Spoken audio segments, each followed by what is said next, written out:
Hello दोस्तों, this side अभय। तो दोस्तों, आज हम क्लास 6 हिस्ट्री का चैप्टर 5 पढ़ेंगे, what books and burial tell us. तो दोस्तों, अब हमें यहाँ पे वेदा के बारे में पढ़ना है और इसी के साथ हमें मेगालिथ साइट के बारे में पढ़ना है। वेदा के बारे में पढ़ने का मतलब ये है दोस्तों कि किसी सॉफ्ट चीज़ पे, सॉफ्ट मटेरियल पे कुछ लिखा जा रहा है। इसका मतलब मैन्युस्क्रिप्ट की बात हो रही है, स्क्रिप्ट की बात हो रही है, और उसी के साथ बुरियल की बात हो रही है, यानी कि कुछ हमें हार्ड मटेरियल के बारे में पढ़ने को मिल रहा है। तो जैसा कि दोस्तों हम पहले भी बात कर चुके हैं प्री हिस्टोरिक पीरियड के बारे में, जहाँ पे कोई भी रिटन एविडेंस या डॉक्यूमेंट नहीं मिलता है, उसको हम प्री हिस्टोरिक पीरियड बोलते हैं। वहाँ पे हमें जो भी हिस्ट्री की जानकारी मिलती है, किसी आर्किटेक्चर से मिलती है, किसी मोनूमेंट के थ्रू मिलती है, इंस्क्रिप्शंस के थ्रू मिलती है। इंस्क्रिप्शंस होता है किसी हार्ड सरफेस पे जब हम कुछ लिखा हुआ मिलता है या फिर जब हम कुछ लिखते हैं तो उसको इंस्क्रिप्शन बोलते हैं। ऐसे ही रॉक केव पेंटिंग होती है। तो यहाँ से हमको प्री हिस्टोरिक पीरियड की जानकारी मिलती है। उसके बाद हमने प्रोटो हिस्टोरिक पीरियड के बारे में पढ़ा, जैसे कि हड़प्पा। इस पीरियड की क्या विशेषता होती है कि इसमें हमको रिटन डॉक्यूमेंट तो मिलेंगे, रिटन एविडेंस तो मिलेंगे, लेकिन हम उसको डेसिफर नहीं कर पाएंगे। मतलब जो वो लिख रखा है उन लोगों ने जो भी कुछ लिख रखा होगा अपनी स्क्रिप्ट में, उस स्क्रिप्ट को हम डिकोड नहीं कर पाए हैं, यानी कि उसका क्या सीक्रेट था, उस सीक्रेट को हम अनवील नहीं कर पाए हैं। तो जब रिटन डॉक्यूमेंट को या रिटन एविडेंस को हम डेसिफर नहीं कर पाते तो उसको प्रोटो हिस्टोरिक पीरियड बोलते हैं। जैसे हड़प्पा का पीरियड है, हड़प्पा स्क्रिप्ट है, आज भी मौजूद है हमारे पास, लेकिन हम उसको अब तक डिकोड नहीं कर पाए हैं। वहीं पे दोस्तों अब हिस्टोरिक पीरियड स्टार्ट होता है। हिस्टोरिक पीरियड का मतलब ये है कि कोई रिटन डॉक्यूमेंट है, उसको हम वो क्या कहना चाह रहा है उसको हम समझ रहे हैं, यानी कि डेसिफर कर पा रहे हैं। जैसे कि वेदास, ठीक है दोस्तों। इसमें क्या है कि मैन्युस्क्रिप्ट का चलन था। मैन्युस्क्रिप्ट होता है मतलब किसी सॉफ्ट सरफेस पे या किसी मटेरियल पे, सॉफ्ट मटेरियल पे, जैसे कागज़ हो गया या कोई पत्ते हो गए, उस पर किसी ने कुछ या हमने कुछ लिख दिया है, तो इसको बोलते हैं मैन्युस्क्रिप्ट। तो इस तरह की स्क्रिप्ट को प्रिजर्व करना ज़रूरी होता है। अगर हम प्रिजर्व नहीं करेंगे तो ये नष्ट हो जाएगी, डिस्ट्रॉय हो सकती है। तो दोस्तों अब हम वेदास के बारे में पढ़ते हैं। तो वेदास हमारा जो कंपाइल किया गया था वो वेद व्यास जी के द्वारा कंपाइल किया गया था। तो 4 वेद होते हैं, लेकिन जो सबसे इम्पोर्टेंट और पुराना वेद है वो ऋग्वेद है। तो ऋग्वेद सबसे पुराना वेद है जो आज से 3500 साल पहले लिखा गया था। इसके अंदर 10,000 से ज़्यादा हाइमन्स हैं। हाइमन्स मतलब कुछ ऐसी प्रार्थनाएं होती है जो मतलब अच्छे तरीके से बोली जाती है भगवान की, यानी देवी देवताओं की स्तुति करने के लिए, उनकी कुछ प्रेज़ करने के लिए, प्रशंसा में लिखी गई है। कुछ ये सेजिस के द्वारा लिखी गई है, यानी कि ऋषि मुनियों के द्वारा। कुछ इसमें महिलाओं का भी योगदान रहा है, कुछ वुमेन ने भी लिखी है। इसका मतलब एक बात तो समझ में आ गई कि ऋग्वेद के टाइम में वुमेन का भी पार्टिसिपेशन होता था, वुमेन की भी इंपॉर्टेंस थी उस सोसाइटी के अंदर। तो ऋग्वेद संस्कृत लैंग्वेज में लिखा गया है। इसके अंदर इंद्रदेव, यानी कि जो वार के देवता थे, उनका सबसे ज़्यादा इंपॉर्टेंस दिखाया गया है। वहीं पर ही अग्निदेव के बारे में भी यहाँ पे मेंशन किया गया है। यानी कि उस वक्त लोग मानते थे, उस वक्त क्या अभी भी देखते हैं, जब भी हवन होता है तो हम कुछ आहुतियाँ देते हैं। तो आज भी लोगों की मानसिकता है कि जो भी हम हवन करते हैं, हमारी जो प्रार्थना होती है अग्निदेव के माध्यम से ईश्वर तक पहुंचती है। तो ये अग्निदेव एक मीडियम होते थे गॉड और पीपल को जोड़ने का। वहीं जो तीसरे इम्पोर्टेंट देवता थे इनके, वो सोमास थे। मतलब कि कोई जैसे प्लांट होता है तो प्लांट से कुछ ड्रिंकिंग जो उसमें लिक्विड निकलता है तो उसी को बोलते हैं सोमास।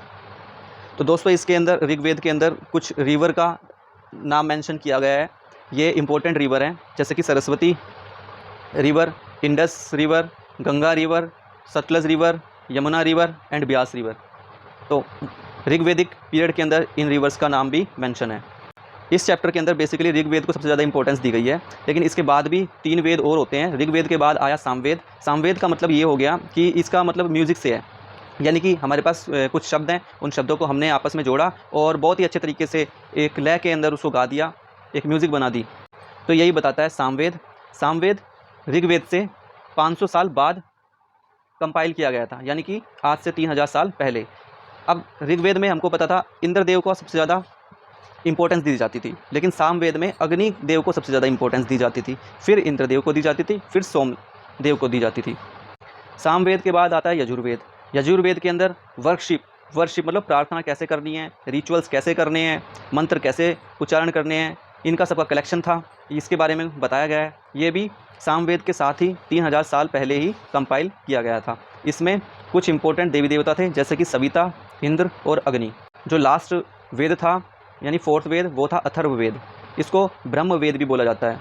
इसमें मैरिज कैसे करनी है, फनरल रिचुअल कैसे करने हैं, ये सारी चीज़ें इसके अंदर मेंशन है। तो आपकी रोज़ की दिनचर्या कैसी होनी चाहिए, जीवन कैसा जीना चाहिए, ये सब चीज़ अथर्ववेद में मेंशन की गई है। दोस्तों, अब हम कुछ लैंग्वेज फैमिली के बारे में देख लेते हैं, जैसे कि Indo European language family, Dravidian और south Indian language family, Tibeto Burman language family, और एक और है ऑस्ट्रो एशियाटिक लैंग्वेज फैमिली। तो सबसे पहले हम बात करते हैं इंडो यूरोपियन लैंग्वेज फैमिली की।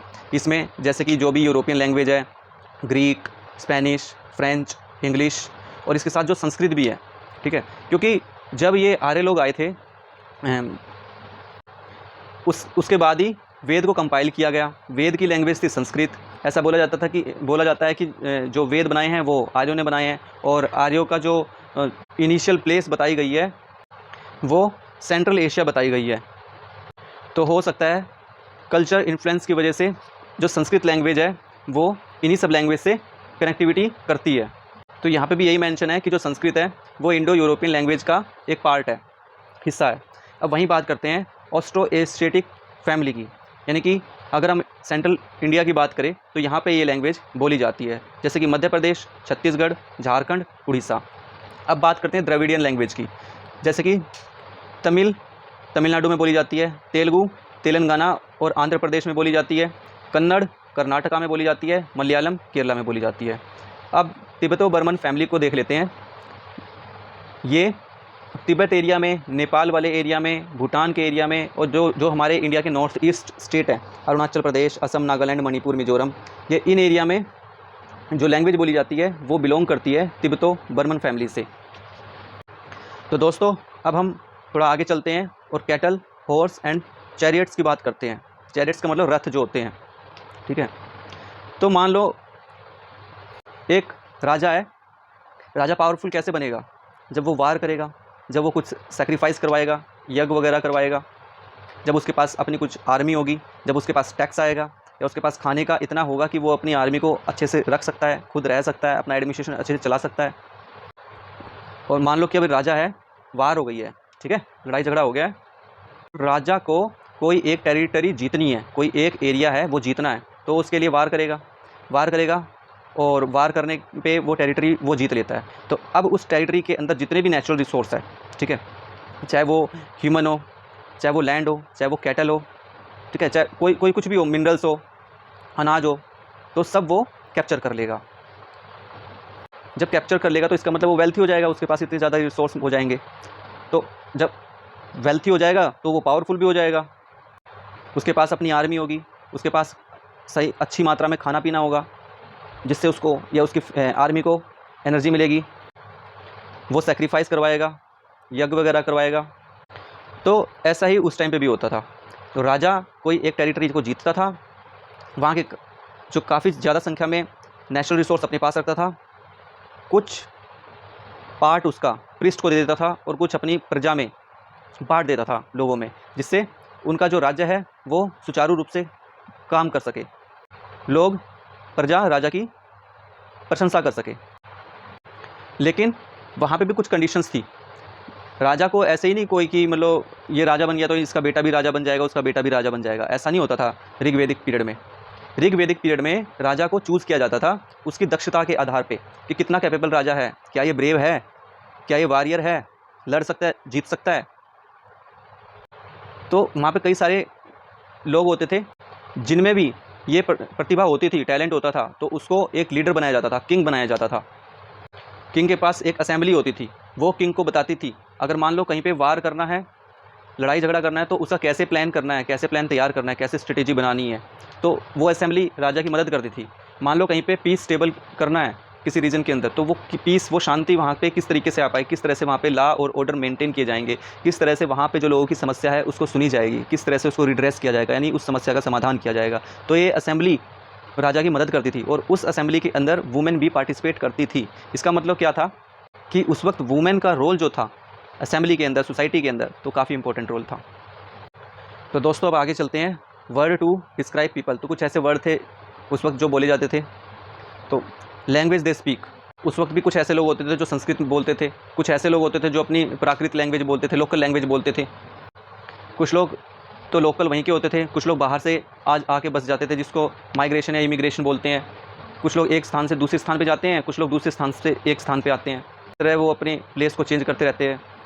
अलग अलग लोग अलग अलग फैमिली से आते थे और अलग अलग फैमिली की प्रैक्टिस अलग होती थी, इसलिए उनकी कल्चरल जो प्रैक्टिस थी वो डिफरेंट थी। तो हम कह सकते हैं कि डाइवर्सिटी उस वक्त भी थी और आज तो बहुत ज़्यादा हो चुकी है। तो उस वक्त जो लोग थे बेसिकली 2 ग्रुप में बटे थे। एक तो प्रीस्ट और ब्राह्मण हो गया, जो रिचुअल्स वगैरह परफॉर्म करवाते थे कि हम करेंगे हवन, हम करेंगे ये सब रिचुअल वगैरह। दूसरे होते थे राजा लोग, जो कि किसी एरिया में वार करते थे, वहाँ के नेचुरल रिसोर्स को अब कैप्चर करते थे, कुछ बड़ी संख्या में अपने पास रखते थे, उसी कुछ संख्या में प्रीस्ट को दे देते थे या फिर लोकल लोगों को दे देते थे। कई तरह के सैक्रिफाइसेस करवाते थे, अश्वमेध यज्ञ भी करवाते थे, राजसूर्य यज्ञ भी करवाते थे। ऋग्वैदिक पीरियड में कोई कैपिटल सिटीज़ नहीं होती थी, यानी कोई बहुत बड़े शहर ये सब चीज़ नहीं होती थी कि बहुत बड़ा एरिया है, बहुत बड़ी स्टैंडिंग आर्मी है, तो ये सारी चीज़ नहीं होती थी। टैक्स कलेक्शन भी नहीं होता था मनी की फॉर्म में कि टैक्स कलेक्शन हो रहा है। बस ये था कि एक जो पोर्शन था ग्रेन का वो दे दिया जाता था। और ऐसा नहीं होता था वहाँ पे कि ये राजा हैं, अब इनका बेटा हो गया तो अब इनका बेटा ऑटोमेटिकली राजा बन जाएगा, ऐसा नहीं होता था। वहाँ पे एक प्रोडक्टिव सिस्टम होता था, जो भी कैपेबल होगा, जो भी ब्रेव होगा, जो भी वॉरियर होगा वही राजा बनेगा। सिंपल सी बात थी। तो दोस्तों अब हम आगे चलते हैं। तो जन और विश ये 2 शब्द थे, तो इनका बहुत ज़्यादा यूज़ किया जाता था कम्युनिटी एज ए होल को जैसे डिस्क्राइब करते हैं, जैसे कि आज बोलते हैं लोग बाग बोलते रहते हैं। तो जन और विश शब्द का ज़्यादा प्रयोग होता था। अब ऋग्वेद में 275 बार जन शब्द का प्रयोग किया गया है। ऐसा भी बोला जाता है कि जिन्होंने ये हाइमन लिखी है, बनाई है, तैयार की है, तो वो अपने आप को बोलते थे कि हम आर्याज़ हैं, हमने ये बनाई है, हमने लिखी है। और ये जो आर्याज़ होते थे ये यज्ञ वगैरह परफॉर्म करवाते थे पृष्ठ से। और जब राजा कोई एरिया को जीतता था तो वहाँ पे कुछ लोगों को बंधक बना लिया जाता था, जिसको दास या दास्यूस बोलते थे। तो इनको एज ए स्लेव की तरह, यानी कि स्लेव भी बोल दिया जाता था, स्लेव की तरह ट्रीट किया जाता था, बहुत ही इल तरीके से। और इनको कहा जाता था भाई तुम कोई भी सेक्रीफाइस नहीं करवा सकते, ठीक है। तो इनकी स्थिति बहुत ख़राब थी, शहर से बाहर रखा जाता था। अगर ये शहर में आते भी थे तो पहले ही कुछ लोग थे वो बोल देते थे कि भाई ऐसे दासाज या दास्यूज आ रहे हैं, इनसे दूर हो जाओ। तो यहाँ इनकी वजह से डिस्क्रिमिनेशन सोसाइटी में फैला और ये डिस्क्रिमिनेशन आज भी देखने को मिलता है। और लोगों की मानसिकता और ज़्यादा बदली, ठीक है, सोसाइटी और ज़्यादा बदली। हम आगे जाके पढ़ेंगे किस तरीके से महिलाओं का जो स्टेटस था वो डाउन हुआ, चाइल्ड मैरिज को प्रमोट किया गया, पोलीगामी आई, यानी कि ऐसे राजा ऐसे व्यक्ति जो एक से ज़्यादा पत्नियां अपनी रख सकते हैं। किस तरीके से कास्ट सिस्टम आया, किस तरीके से और ज़्यादा डिस्क्रिमिनेशन हुआ और सोसाइटी पहले के मुकाबले थोड़ा सा डाउनवर्ड हो गई। तो दोस्तों अब हम आगे पढ़ते हैं स्टोरी ऑफ मेगालिथ के बारे में, साइलेंट सेंटिनल्स। तो मेगा का मतलब हो गया लार्ज यानी बिग, और लिथ का मतलब हम ऑलरेडी पढ़ चुके हैं स्टोन, यानी कि एक ऐसी जगह, एक ऐसी कहानी जहाँ पे बड़े बड़े पत्थर देखने को मिलते हैं। तो ये बेसिकली स्टोन बोल्डर्स बोलते हैं हम इसको, मेगालिथ यानी कि बिग स्टोन। ये एक तरह से बूरियल साइट्स के लिए यूज़ किया जाता है। मतलब कि कोई मान लो कि डेड बॉडी है, उसको दफना दिया है वहाँ पे और उसके चारों तरफ बड़े बड़े पत्थर लगा दिए जिससे दूर से दिखाई दे जाए हाँ भाई ये एक बूरियल साइट है, ठीक है, यहाँ पे मरे हुए लोगों को दफनाया जाता है। तो ये कहाँ है जोग्राफिकली लोकेशन अगर देखें तो साउथ इंडिया में देखने को मिलेगा, कर्नाटक, तमिलनाडु, नॉर्थ ईस्ट में देखने को मिलेगा जैसे असम, अरुणाचल प्रदेश, कश्मीर में देखने को मिलेगा, डेक्कन में देखने को मिलेगा। ये आज से 3000 साल पहले की बात है, तब ये मेगालिथ इनिशिएट हुआ था।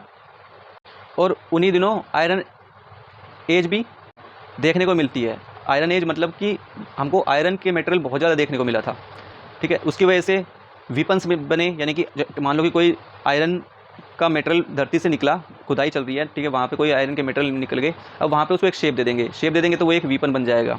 तो यहाँ पे वीपन इस टाइम पे बहुत ज़्यादा बने, हथियार बहुत ज़्यादा बने। उन हथियारों का लड़ाई झगड़े में, वार में बहुत ज़्यादा इस्तेमाल किया गया। और जिस क्षेत्र में था तो और जो भी ओनर था, मतलब कि जो भी कंट्रोल कर रहा था, राजा जो था उस क्षेत्र का, उसको तो ये हाईटेक औजार मिल गए। अब जिनके पास नहीं होगा तो वो उसकी सेना तो कमज़ोर हो जाएगी। तो जो जहाँ पे भी आयरन एज देखने को मिली है, आयरन वीपन देखने को मिली है, तो वो राजा ताकतवर हो गया, उसकी आर्मी ताकतवर होगी, तो वो दूसरी जगह पे आसानी से कब्जा कर लेगा। तो दोस्तों आगे चल के हम जब मगध के बारे में पढ़ेंगे तो उसका बैकग्राउंड यही है, ये आयरन वीपन्स।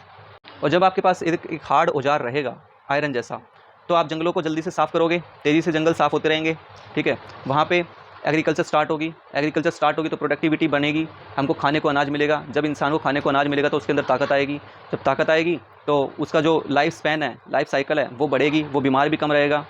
तो आयरन एज की प्रोडक्टिविटी ये थी।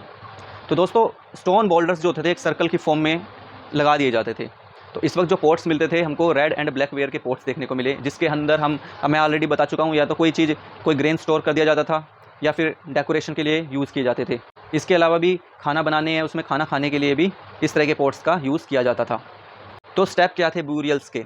तो मान लो कि जैसे हमने एक गड्ढा खोद दिया, डिग पिट इन अर्थ, फिर वहाँ पे हमने स्टोन बोल्डर्स लगाए, मतलब कि बड़े बड़े स्टोन वहाँ पे ला के रख दिए, ट्रांसपोर्ट कर दिया, फिर उसको हमने ब्रेक कर दिया छोटे छोटे स्टोन्स के अंदर, फिर हमने उसको प्लेस किया, प्रॉपर उसको पोजीशनिंग दी, बनाया, फिर उसके बाद फिर हमने उसको शेप किया स्टोन को, जिससे वो एक दूसरे के साथ एडजस्ट हो पाए ठीक तरीके से। फिर हमने जो भी हमारे पास डेड बॉडी थी उसको बरी कर दिया उसके अंदर। तो हमने इसके अंदर देखा कहीं कहीं तो बहुत लार्ज बोरियल साइट देखने को मिली है, और उस इतनी बड़ी बोरियल साइट के अंदर हमने देखा कि सेम फैमिली की डेड बॉडी रखी हुई है। वहीं पर ही हमने कुछ स्मॉल बोरियल साइट देखी जहाँ पे एक सिंगल बॉडी बरी की हुई है। तो दोस्तों कहीं कहीं बोरियल साइट पे हमने देखा कि बहुत ज़्यादा जो डेड बॉडी थी लोगों की, वहाँ पे आसपास बहुत ज़्यादा मटेरियल रखे हुए थे उनके आसपास।